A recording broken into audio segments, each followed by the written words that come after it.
ಅಂತ ಹೇಳಿ ನಮ್ದೇ ಇರ್ಲಿಕ್ಕೆ ಹೇಗ್ ಸಾಧ್ಯ? ಮೇಡಮ್, ನೀವು ಹೇಳ್ತಾ ಇರೋದು ಸತ್ಯನೇ. ಅದು ಕಿಡಿಕೇಡಿಗಳು ಮಾಡ್ತಾರೆ ಅಂದ್ರೆ ನೋಡಿ, ನಮ್ಮ ಯುಪಿನಲ್ಲಿ ಅದು, ನಮ್ಮ ಕರ್ನಾಟಕದಲ್ಲಿ ಏನಾಯ್ತು, ಇದರಲ್ಲಿ ಬಳ್ಳಾರಿನಲ್ಲಿ ಇಬ್ಬರು ಯುವಕರು, ಹಿಂದೂ ಯುವಕರು ಗಣೇಶನ ಮೇಲೆ ಕಲ್ಲು ಹೊಡೆದ್ರಲ್ಲ, ಇದ್ದಾರೆ, ಎರಡು ಕಡೆ ಇದ್ದಾರೆ. ಏನ್ ಸರ್? ಅಲ್ಲ, ಗಣೇಶ ಮೆರವಣಿಗೆ ಮೇಲೆ ಕಲ್ಲು ಹೊಡೆದ್ರಲ್ಲ, ಹಿಂದೂ ಹುಡುಗರು ರಾಯಚೂರಿನಲ್ಲಿ ಹಿಂದೂ ಯುವಕರು. ಸ್ವಲ್ಪ ಕೇಳಿದ್ರೆ ನೀವು ಮಾತಾಡೋ ಟೈಮ್ನಲ್ಲಿ ನಾನು ಸುಮ್ಮನೆ ಇದ್ದೆ, ಎಲ್ಲೂ ಬೆಂಬಲ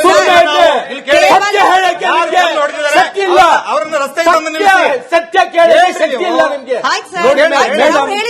ಎರಡು ಕಡೆ ಇದ್ದೆ ನಾನು, ಒಂದು ಪರವಾಗಿ ಒಂದು ಸೈಡ್ ನಾನು ಮಾತಾಡಲ್ಲ, ಯಾವತ್ತು ಸತ್ಯ ಹೇಳೋನು.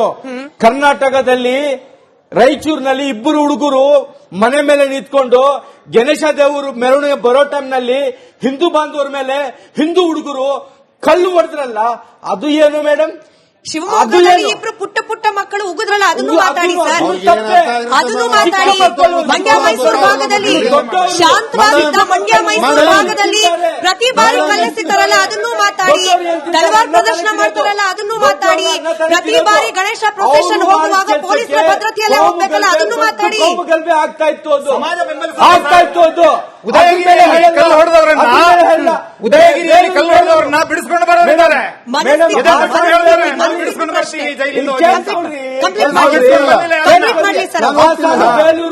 ಹಾಸನಲ್ಲಿ ಬೇಲೂರು ಇದ್ದಲ್ಲ, ಅಲ್ಲಿ ಏನಾಯ್ತು, ದೇವಸ್ಥಾನ ಒಳಗಡೆ ಹೋಗಿ ಒಂದ್ ಹೆಂಗಸು ಏನ್ ಮಾಡ್ತು, ಹಾರ ಹಾಕ್ದು ಚಪ್ಪಲಿ. ನಮ್ಗೇನು ಬೇಜಾರು, ಮನ್ಸಿಗೆ ತುಂಬಾ ಬೇಜಾರಾಯ್ತು. ಒಬ್ಬ ದೇವ್ರಿಗೆ ಚಪ್ಪಲಿ ಹಾರ ಹಾಕಿದ್ರೆ ಎಲ್ಲರಿಗೆ ನೋವು ಆಗುತ್ತೆ, ನನಗೆ ನೋವು ಆಯ್ತು. ಯಾರು ಮಾಡಿದ್ದು? ಹಿಂದೂ ಹೆಂಗಸು ಮಾಡಿದ್ದು, ಹಿಂದೂ ಲೇಡಿ ಮಾಡಿದ್ದು. ಅದು ಬಾಯಿ ಆ ಮಾತು ಬರಕ್ಕೆ ಬಾಯಿಗೆ ತಾಳ ಹಾಕೊಳ್ತಾರೆ. ಅದು ಯಾಕೆ ಹೇಳಲ್ಲ? ಅದು ಯಾಕೆ ಮುಸ್ಲಿಂ ಅಂತ ಹೆಸರು ಬಂದಿದ್ರೆ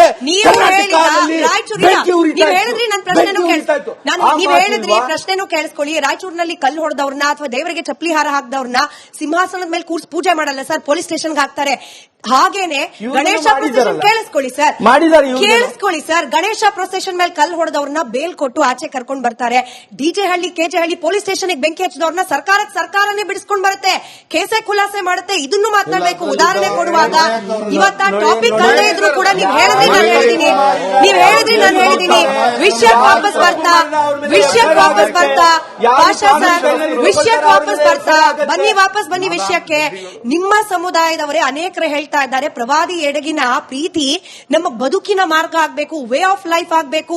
ಒಂದು ಪೋಸ್ಟರ್ ಬ್ಯಾನರ್ ನಲ್ಲಿ ತೋರ್ಪಡಿಕೆ ಮಾಡೋದು ನಮ್ಮ ಸಮುದಾಯದಲ್ಲಿ ಎಲ್ಲೂ ಇಲ್ಲ ಸರ್. ಇನ್ನೂ ಒಂದು ಹೆಜ್ಜೆ ಮುಂದೆ ಹೋಗಿ ಹೇಳ್ತೀನಿ, ಬರ್ದಿದ್ದಾರೆ ಸರ್, ಕ್ರಿಶ್ಚಿಯನ್ನರು ಅನುಸರಿಸುವ ಪ್ರೇಮ ಅಂದ್ರೆ ಎಲ್ಲರ ಮುಂದೆ ತೋರಿಸಿಕೊಳ್ಳುವ ಪ್ರೇಮ, ಆ ರೀತಿಯ ಪ್ರೇಮದ ಪ್ರದರ್ಶನ ಮುಸಲ್ಮಾನರಿಗೆ ಅವಶ್ಯಕತೆ ಇಲ್ಲ. ನಿಮ್ಮ ಸಮುದಾಯ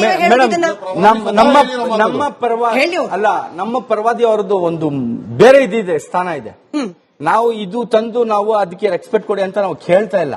ಇದು ಮುಗೀತು, ಅವಾಗೆ ಮುಗೀತು. ಆಮೇಲೆ ಅಲ್ಲಿ ಏನ್ ನಡೀತಾ ಇದೆ ಅಂದ್ರೆ, ಒಂದು ದೊಡ್ಡ ಷಡ್ಯಂತ್ರ. ಮುಸಲ್ಮಾನಿಗೆ ಕೋಪ ಹೆಂಗೆ ಬರುತ್ತೆ, ಯಾವ ಹೆಸರು ತಗೊಂಡ್ರೆ ಕೋಪ ಬರುತ್ತೆ ಅಂತ ಪೋಸ್ಟರ್ಗಳು ಬೇರೆಯವರು ಮಾಡಿಕೊಂಡು ಬೀದಿಗೆ ತಂದು, ನಾವು ಪೋಸ್ಟರ್ ನಲ್ಲಿ ಮೊಹಮ್ಮದ್ ಸಲ್ಲಲ್ಲಾಹು ಅಲೈಹಿ, ನಾವು ಐ ಲವ್ ಮೊಹಮ್ಮದ್ ಅಂತ ಹೇಳಲ್ಲ, ನಾವು ಮೊಹಮ್ಮದ್ ಸಲ್ಲಲ್ಲಾಹು ಅಲೈಹಿ ಸಲ್ಲಂ ಅಂತ ಹೇಳ್ತೀವಿ. ಆ ಪೋಸ್ಟರ್ ಯಾವ್ದು ನೋಡಿದ್ರೇನು ನೋಡಿ, ಅದ್ರಲ್ಲಿ ಬೇರೆ ಐ ಲವ್ ಮೊಹಮ್ಮದ್ ಇದೆ ಅಂತ ಹೆಸರು ಅಷ್ಟೇ ಇರೋದು. ಆ ಪೋಸ್ಟರ್ ಯಾವತ್ತೂ ಮುಸಲ್ಮಾನ ಹಾಕಲ್ಲ. ಈ ಮುಸಲ್ಮಾನರದು ಕೆಲಸ ಇಲ್ಲ, ಬೇರೆ ಒಂದು ದೊಡ್ಡ ಶಕ್ತಿ ಕೆಲಸ ಮಾಡ್ತಾ ಇದ್ರೆ ಹಿಂದೂ ಮುಸಲ್ಮಾನರು ಹೊಡೆದಾಡ್ಕೊಂಡು ಸಾಯ್ಬೇಕಂತ ನಮ್ಮ Hindu brother I love Bharat ಅಂತ ಹಾಕಿದ್ದಾರೆ. ರೆಸ್ಪೆಕ್ಟ್, ಅದು ತುಂಬಾ ರೆಸ್ಪೆಕ್ಟ್ ನಾವು ಕೊಡಬೇಕು. ಎಲ್ಲರೂ ನಾವು ಭಾರತೀಯರು ನೋಡಿ, ಅದರಲ್ಲಿ ಭಾರತೀಯ ಮಾತಾದು ಫೋಟೋ ಇದೆ, ನಾವು ರೆಸ್ಪೆಕ್ಟ್ ಮಾಡಬೇಕು. ಹಂಗೆ ಶ್ರೀರಾಮ ಹೆಸರು ಬಂದ್ರೆ ನಾವು ರೆಸ್ಪೆಕ್ಟ್ ಕೊಡ್ತೀವಿ. ಮೊಹಮ್ಮದ್ ಸಲ್ಲಲ್ಲಾಹು ಅಲೈಹಿ ವಸಲ್ಲಂ ಹೆಸರು ಬಂದ್ರೆ ಎಲ್ಲ ಹಿಂದೂಗಳು, ಒಳ್ಳೆ ಹಿಂದೂಗಳು ಫಾಲೋ ಮಾಡೋರು, ಅವರು ರೆಸ್ಪೆಕ್ಟ್ ಕೊಡ್ತಾರೆ. ಬೀದಿಗೆ ತಂದು ಎಲ್ಲ ಈ ಕಡೆಯಿಂದ ಮಹಾದೇವನು ದೊಡ್ಡ ಸ್ಥಾನ ಇದೆ, ಮೊಹಮ್ಮದ್ ಸಲ್ಲಲ್ಲಾಹು ಅಲೈಹಿ ವಸಲ್ಲಂ ದೊಡ್ಡ ಸ್ಥಾನ ಇದೆ, ಎಲ್ಲರೂ ಬೀದಿಗೆ ತಂದು ಅವಮಾನ ಮಾಡಬಾರ್ದು. ಸರಿ, ವಿವೇಕಾನಂದ ಅವರೇ, ಇದು ಹಿಂದೂ ಮುಸ್ಲಿಂ ಇಶ್ಯೂ ಅಲ್ಲವೇ ಅಲ್ಲ. ಕೇವಲ ಲೀಗಲ್ ಪರ್ಮಿಷನ್ ಇಲ್ಲ ಅನ್ನೋ ಕಾರಣಕ್ಕೆ ಪೊಲೀಸರು ಹಾಗೆ ಯಾರು ಪ್ರೊಸೆಷನ್ ಅಲ್ಲಿದ್ರು ಅವರ ನಡುವಿನ ಲೀಗಲ್ ಇಶ್ಯೂ. ಇದನ್ನ ಡೆಲಿಬ್ರೇಟ್ ಆಗಿ ಹಿಂದೂ ಮುಸ್ಲಿಂ ಮಾಡುವ ಹುನ್ನಾರ ಆಗ್ತಾ ಇದೆಯಾ? ಇವಾಗ ಕರ್ನಾಟಕದ ಬೆಳಗಾವಿಯಲ್ಲಿ, ಕಲಬುರಗಿಯಲ್ಲಿ, ದಾವಣಗೆರೆಯಲ್ಲೂ ಕೂಡ ಪ್ರದರ್ಶನ ಮಾಡ್ತಿರೋ ಎಷ್ಟು ಜನಕ್ಕೆ ಆ ಪೋಸ್ಟರ್ ಆಚೆ ಬಂದ ಹಿಂದಿನ ಉದ್ದೇಶದ ಬಗ್ಗೆ ಅರಿವಿದು ಮಾಡ್ತಿದ್ದಾರೆ ಅಂತ ಹೇಳಿ. ಖಂಡಿತವಾಗ್ಲೂ ಈ ಚುನಾವಣಾ ವ್ಯವಸ್ಥೆಯಲ್ಲಿ ಅಲ್ಪಸಂಖ್ಯಾತರನ್ನ ಓಲೈಸುವ ಒಂದು ಪಕ್ಷ ಮತ್ತು ಬಹುಸಂಖ್ಯಾತರನ್ನ ಓಲೈಸುವ ಒಂದು ಪಕ್ಷ ಇರೋದ್ರಿಂದ ನೀವು ಹೇಳ್ದಂಗೆ ಖಂಡಿತವಾಗ್ಲೂ ಷಡ್ಯಂತ್ರ ಇದ್ದೇ ಇರುತ್ತೆ. ನಾನು ಆಗಲೇ ಹೇಳ್ದಾಗೆ ದೇವರ ಭಕ್ತಿ ಅನ್ನೋದು ತುಂಬಾ ಆಂತರಿಕವಾದದ್ದು. ಅದನ್ನ ಪ್ರದರ್ಶನ ಮಾಡ್ಲಿಕ್ಕೆ ಎಲ್ಲರೂ ಮಾಡೋದಿಲ್ಲ. ಎಲ್ಲಾ ಮುಸ್ಲಿಮ್ಸ್ ಬಂದು ಒಂದೇ ಸರಿ ಅಂತ ಇಲ್ಲ, ಅಥವಾ ಹಿಂದೂಗಳು ಯಾರು ಅಂತ ಇಲ್ಲ. ಎಲ್ಲೋ ಕೆಲವರು ಕುತಂತ್ರಿಗಳು ಇವ್ರು ಹೇಳಿದಾಗೆ ಇರ್ತಾರಲ್ವಾ, ಅದನ್ನ ನಿಯಂತ್ರಣ ಮಾಡ್ಲಿಕ್ಕೆ ಕಾನೂನು ಸುವ್ಯವಸ್ಥೆ ಇದೆ. ಈ ದೇಶದ ಕಾನೂನು ಸುವ್ಯವಸ್ಥೆ ಸಂಪೂರ್ಣ ಸತ್ತಿಲ್ಲ. ಒಂದಷ್ಟು ತಪ್ಪುಗಳು ಆಯಾಯ ಪಕ್ಷದ ಪರವಾಗಿ ಇರೋದು ನಿಜ, ಆದ್ರೆ ಅದನ್ನ ಮೀರಿಲ್ಲ. ನಾವುಗಳೆಲ್ಲ ಮಾಡ್ಬೇಕಾಗಿರೋದೇನು ಅಂದ್ರೆ, ಆ ತರದ ಗಲಭೆಗಳಾದಾಗ ಎಲ್ಲೋ ಒಂದು ಕಡೆ 4 ಜನ ಐ ಲವ್ ಮೊಹಮ್ಮದ್ ಅಂದ್ರೆ ಮೊದಲನೇದಾಗಿ ತಿಳುವಳಿಕೆ ಹೇಳಬೇಕು. ಅಂದ್ರೆ ಬೇಡಪ್ಪ ಈ ತರದೆಲ್ಲ ಹೇಳ್ಬೇಡಿ, ನಿಮ್ಮ ಭಕ್ತಿ ನಿಮಗೆ ಇರ್ಲಿ ಅಂತ ಹೇಳಬೇಕು. ಎರಡನೇದಾಗಿ ಅದಕ್ಕೆ ಆಗ್ಲಿಲ್ಲ ಅಂದಾಗ ಕಾನೂನು ತನ್ನ ಮುಂದೆ ಬರಬೇಕಾಗುತ್ತೆ. ಅದನ್ನ ಬಿಟ್ಟು ನಾವೇನಾದ್ರೂ ಇಲ್ಲ ಅದು ನಮ್ಮ ಹಕ್ಕು, ಅದು ನಮ್ಮ ಹಕ್ಕು ಅಂದ್ರೆ ಇಲ್ಲಿ ವಿವೇಚನಾ ಅಧಿಕಾರ ಅಂತ ಇರುತ್ತೆ.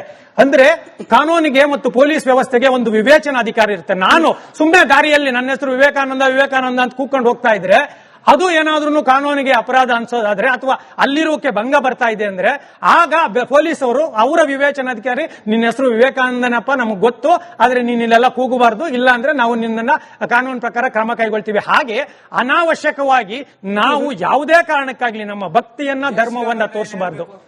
ಜೈ ಶ್ರೀರಾಮ್ ಅಂದ್ರೆ ಅವ್ರಿಗೂ ಅಷ್ಟೇ ಸೇಮ್. ನಾನು ಅದನ್ನೇ ಹೇಳ್ತಿರೋದು. ನನಗೆ ಶ್ರೀರಾಮು ಮಹಮ್ಮದ್ದು ಮಹಾದೇವ್ ಅದು ಅಂತಾನೆ ಇಲ್ಲ. ನೀವು ಭಾರತೀಯರು, ಭಾರತೀಯ ಪ್ರಜೆಗಳು. ಈ ದೇಶ ನೆಮ್ಮದಿಯಾಗಿ ಇರಬೇಕೋ ಬೇಡವೋ, ನಾವು ಯಾರ್ದು ಸರಿ, ಈಗ ಇವ್ರು ಹೇಳ್ತಾರೆ ಇಲ್ಲ ಅವ್ರು ಮಾಡಿದ್ರು ಇವ್ರು ಹೌದು ಕರೆಕ್ಟ್. ಯಾರೋ ಒಬ್ರು ಈ ಸಮಾಜದಲ್ಲಿ ಸರಿ ತಪ್ಪುಗಳನ್ನು ಮಾಡ್ತಾರೆ, ಖಂಡಿತ ಮಾಡ್ತಾರೆ.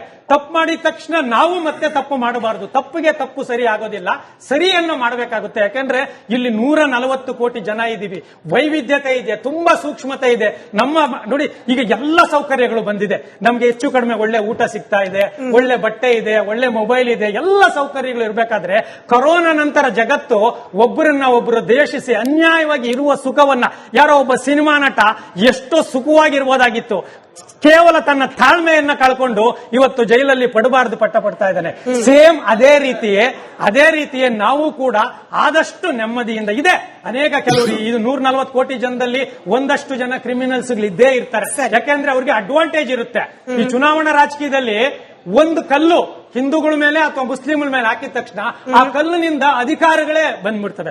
ಇವ್ರು ಹೇಳಿದಾಗೆ ಮುಸ್ಲಿಂ ಮಸೀದಿಯನ್ನ ಕೆಡುವುದ್ರು ತಪ್ಪೆ, ಮಂದಿರವನ್ನ ಕೆಡುವುದ್ರು ತಪ್ಪೆ. ನೀವೇ ಹೇಳ್ತೀರಿ ಎಲ್ಲಾ ದೇವರುಗಳು ಒಂದೇ ಅಂತ ಹೇಳಿದ ಮೇಲೆ ಎಲ್ಲಾ ದೇವರಿಗೂ ಅಲ್ಲಿ ಮಸೀದಿ ಇದ್ರೆ ಒಂದ್ ಕೈ ಮುಕ್ಕೊಂಡು ಹೋಗಿ, ಅಲ್ಲಿ ರಾಮನ ದೇವಸ್ಥಾನ ಇದ್ರೆ ಕೈ ಮುಕ್ಕೊಂಡು ಹೋಗಿ. ಎಲ್ಲರೂ ನಾವೆಲ್ಲ ನೆಮ್ಮದಿಯಾಗಿರೋಣ. ಎಲ್ಲರ ರಕ್ತವು ಒಂದೇ, ಎಲ್ಲರೂ ಗಾಳಿಯೇ ಒಂದೇ. ಅಷ್ಟು ಗೊತ್ತಾಗ್ಲಿಲ್ಲ ಅಂದ್ರೆ ನಿಮಗೆ ಈ ರೀತಿಯ ಸೌಹಾರ್ದಯುತ ವ್ಯವಸ್ಥೆಯನ್ನ ಹಾಳು ಮಾಡಬೇಕು ಅಂತಲೇ ಬಂದ ಪ್ರಯತ್ನನ ಇದು ಅಂತ ಹೇಳಿ ನನ್ನ ಬೇಸಿಕ್ ಪ್ರಶ್ನೆ ಆಗಿತ್ತು. ರಜಾಕ್ ಅವರೇ, ನೀವೇ ಹೇಳ್ದಾಗೆ ಹೊಸದೊಂದು ಪದ್ಧತಿಯನ್ನ ತಂದಿದ್ದ ವಿಚಾರಕ್ಕೂ ಕೂಡ ಪೊಲೀಸರು ಆಕ್ಷೇಪವನ್ನ ವ್ಯಕ್ತಪಡಿಸಿದ್ರು ಅನ್ನೋದಾದ್ರೆ, ಈ ಹೊಸದೊಂದು ಆಚರಣೆಯನ್ನ ತಂದವರು ಉದ್ದೇಶದ ಬಗ್ಗೆ ಪ್ರಶ್ನೆ ಕೇಳೋದು ಬೇಡವೆ? ಉದ್ದೇಶ ಏನ್ ಬರುತ್ತೆ ಮೇಡಮ್, ಅಲ್ಲಿ ನೋಡಿ ಒಂದು ಆಚರಣೆ ನಡೀತಾ ಇದೆ, ಅದರಲ್ಲಿ ಅವರವರ ಟ್ಯಾಲೆಂಟ್ ಅವರವರು ತೋರಿಸ್ಕೊಳ್ತಾರೆ. ಯಾವನೋ ಒಬ್ಬ ಬಂದ್ಬಿಟ್ಟು